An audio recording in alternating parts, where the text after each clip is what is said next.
सन 1781 3 अप्रैल के दिन प्रकट हुए भगवान श्री स्वामी नारायण ने छपिया और अयोध्या में अनेक दिव्य लीलाओं से सभर अपना बचपन बिताया बाल घनश्याम के रूप में।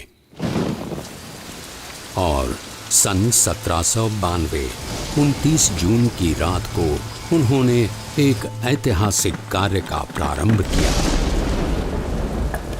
नीलकंठ वर्णी के रूप में।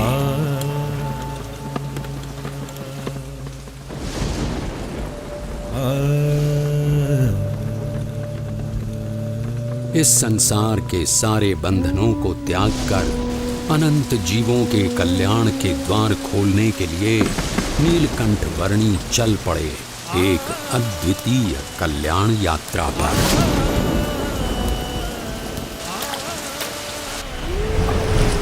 बाढ़ से उफनती हुई सरयू नदी की ओर नीलकंठ वर्णी की इस असाधारण यात्रा का प्रारंभ साधारण कैसे हो सकता था।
प्रकृति की गोद में पैदल चल पड़े केवल 11 वर्षीय नीलकंठ वर्णी अकेले थे, फिर भी रोमांचित थे, क्योंकि संसार के सारे बंधन दूर अयोध्या में ही छूट चुके थे। जैसे जल की बूंदें जल में ही मिलकर रह जाती हैं, वैसे ही वे मुमुक्षुओं के बीच रहना चाहते थे।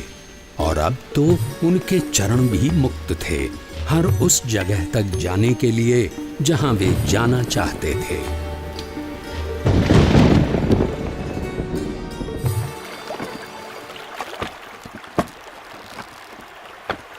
अमरपुर गांव की धरती पर सूर्योदय तो हर रोज की तरह हुआ था, पर आज वहां के लोगों को कुछ अधिक प्रकाश मिला। एक बाल योगी की कांति का प्रकाश।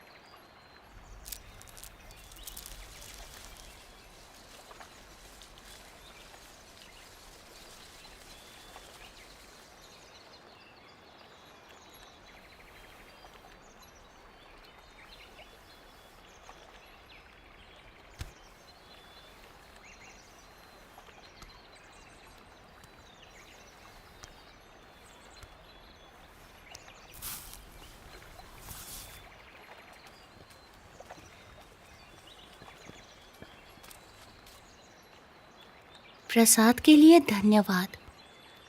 अब मुझे आगे जाने की अनुमति दीजिए। बालयोगी, अगर आप लंबी यात्रा करके आए हैं तो आज के दिन यहीं रुककर विश्राम करके जाइए। अभी तो मेरी यात्रा आरंभ हुई है और मुझे बहुत लंबी दूरी तय करनी है।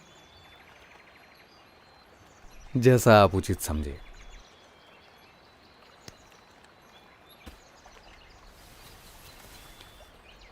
ये लीजिए, शाम के लिए कुछ फल साथ ले जाइए। सुबह शाम की चिंता करनी होती तो संसार का त्याग ही क्यों करता।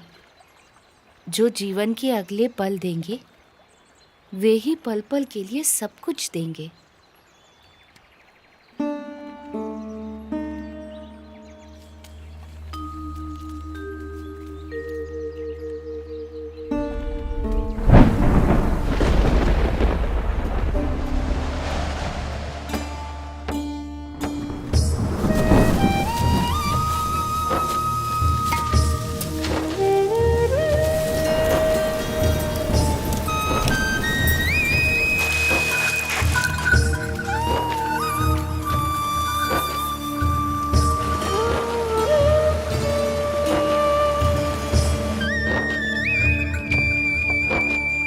यहाँ के लोधेश्वर महादेव मंदिर का निर्माण महाभारत काल में राजा युधिष्ठिर ने करवाया था, ऐसा माना जाता है।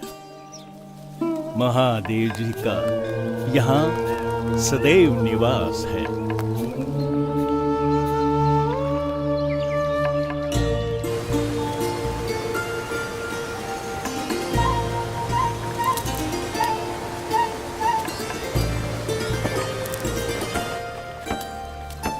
निडर, निशंक और निश्चल गति से अविरत यात्रा कर रहे नीलकंठ वर्णी की जीवन शैली एक योगी की परिभाषा को जैसे उन्नत कर रही थी।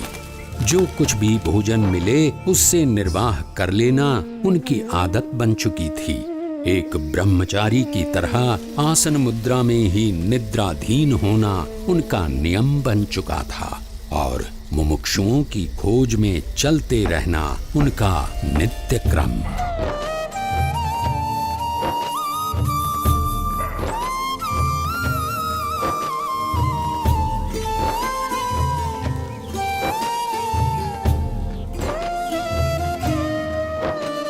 नैमिषारण्य की धरती पर जब नीलकंठ वर्णी का आगमन हुआ तब उनकी भेंट वहां वर्षों से योग साधना कर रहे मुनिगण से हुई।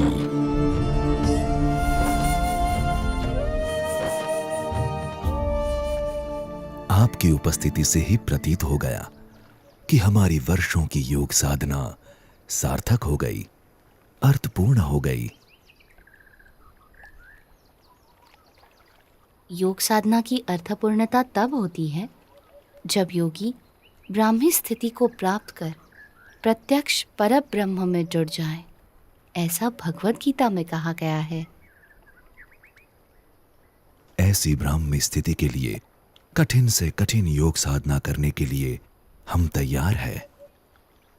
उसके लिए सर्वप्रथम अपनी आत्मा, ब्रह्म और परब्रह्म के स्वरूपों की भिन्नता को यथार्थ रूप में समझना आवश्यक है। हमने इतनी साधना की किंतु आज तक ऐसा कुछ तो सुना ही नहीं।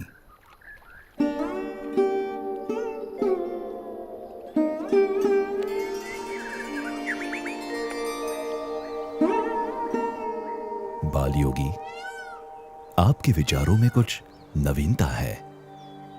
हमारी अभिलाषा है कि आप सदैव हमारे साथ यहीं रहें।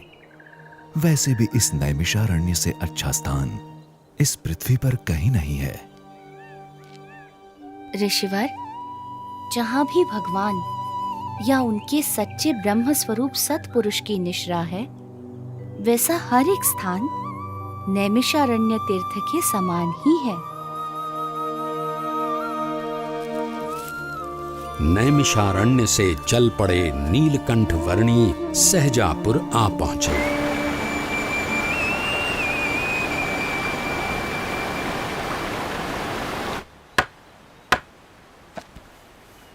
अरे देखो वो कौन कूद रहा है। अरे अरे अरे रुको, नदी में मत कूदना, भयानक तूफानी बाढ़ चली है।